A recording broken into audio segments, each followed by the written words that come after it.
주인이 찾아가지 않은 퇴직연금이 1,000억 원 넘게 쌓여 있다고 합니다. 정부가 이거 찾아주는 캠페인에 나섰다고 하는데요. 깜빡하고 잊어버린 퇴직연금이 없는지 한번 찾아보시기 바랍니다. 그 방법을 설명해 드리겠습니다. 김현우 소장님. 네. 퇴직연금은 자동으로 지급되는 게 아닌가 봐요. 왜 쌓여 있는지 사실 선뜻 이해가 안 되거든요. 네. 이 노동자들이 퇴직한 후에 받아가야 되는데 지급 신청을 하지 않아서 쌓인 돈이 재작년 기준 자그마치 1,093억 원이나 됩니다. 네. 업장 규모와 상관없이 주 15시간을 일하고 1년 이상 근속한 노동자에겐 당연히 퇴직금을 줘야 하는데요. 퇴직연금의 경우에는 회사가 가입해서 외부 금융기관에 이 돈을 맡겨놓는 겁니다. 그런데 노동자들이 퇴직연금 가입 사실 자체를 아예 몰랐거나 아니면 회사가 갑자기 문을 닫는 바람에 나는 퇴직금을 받을 수 없겠구나라고 생각한 경우가 많다는 거죠. 예. 또 금융회사가 이 노동자들의 개인 주소 정보를 알 수가 없어서 퇴직연금을 받아가라고 연락을 하지 못한 경우도 있었습니다. 네. 퇴직연금은 회사가 이렇게 문을 닫더라도요. 외부 금융기관에 이 돈이 맡겨져 있기 때문에 언제든 찾아갈 수가 있고요. 물론 이 사업주가 평상시에 제대로 적립을 하지 않았다면 기대에 못 미치는 금액이 될 수는 있겠지만 퇴직이나 이직을 했는데 혹시나 퇴직금을 받지 못한 사례가 있다면 한번 확인을 해보시는 게 좋을 것 같습니다. 자, 구체적으로 어떤 방법을 통해서 찾을 수 있을까요? 일단 이 퇴직연금 사업자인 금융회사가 행정안전부로부터 이 개인별 주소 정보를 받아서 노동자 개개인에게 통보할 예정이라고는 합니다. 그런데 지금 당장 확인해 보시고 싶다면 통합연금 포털에 들어가시면 됩니다. 이 통합연금 포털에 접속하신 후에 내 연금 조회 그리고 연금 계약 정보를 차례대로 누르시면 퇴직연금 가입 여부를 확인할 수가 있거든요. 받는 방법을 알려드리겠습니다. 네. 재직 당시에 본인이 직접 관리하는 이 DC형 계좌인 경우에는 해당 금융회사에 방문하셔서 급여 지급 신청서만 작성하시면 됩니다. 이건 간단하죠. 네. 그리고 만약에 회사가 퇴직금을 관리하는 이 DB형 같은 경우에는 자신이 퇴직 전 얼마의 급여를 받았는지 이 급여 내역하고요. 그다음에 퇴직 사실을 확인할 수 있는 서류를 들고 금융회사에 방문하시면 되겠습니다. 예.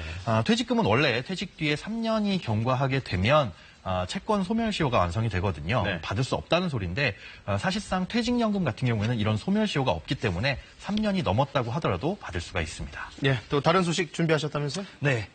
앵커님 혹시 파리피플이라고 들어보셨나요? 그거 뭐 파티하는 사람들 얘기 아닌가요?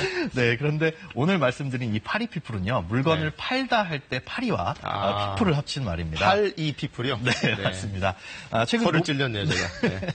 예, 최근 높은 인지도와 또 SNS에서 영향력이 높은 이 인플루언서가 공동구매를 하거나 아니면 직접 물건을 판매하는 SNS 마켓이 유행하고 있습니다. 예. 그런데 서울시 전자상거래센터가 이 조사해본 결과 SNS 마켓을 이용한 10명 중 3명이 피해를 입었다는 사실이 확인됐는데요. 예. 상품의 환불이나 교환을 거부하는 사례가 가장 많았고요. 그다음에 입금이나 배송 후에 아예 마켓이 문을 닫거나 연락이 안 되는 사례가 두 번째로 많았습니다. 그런데 이런 경우들을 보면 대부분 그 판매자들이 우리는 환불 불가 방침을 미리 고지했다 이렇게 빠져나가는 경우가 많거든요. 네. 그것만으로도 그렇게 넘어갈 수 있는 건가요?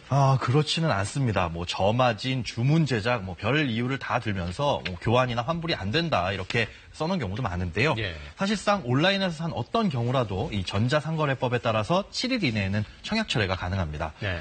고지를 앞서 말씀하신 대로 저희는 청약 철회 안 됩니다, 반품 안 됩니다라고 써놨다고 하더라도 뭐 소비자가 수선을 요청했거나 주문 제작된 소비자 맞춤형 상품이 아닌 경우에는 교환이나 환불이 가능합니다. 또 카드 결제 수수료를 소비자에게 부담하는 경우가 있잖아요. 네. 이 경우에는 여신 전문 금융업법에 따라서 카드 수수료를 소비자에게 부담하거나 아니면 카드 사용하는 사람들에게 불이익을 주는 행위를 못하도록 금지하고 있는데요. 예. 만약 이런 경우가 있다면 이 부분을 정확히 말씀을 하시고 고쳐지지 않는다면 이 마켓은 이용하지 않는 게 좋습니다. 요즘 SNS를 통한 광고라든가 판매가 정말 급속도로 확산되고 있는데 네. 피해를 막으려면 어떤 것들 조심해야 될까요? 너무나도 수많은 SNS 마켓이 들어서다 보니까 이걸 일일이 다 점검을 할 수가 없습니다. 아직까지는 소비자가 조금 똑똑해져야 될 것 같은데요. 예.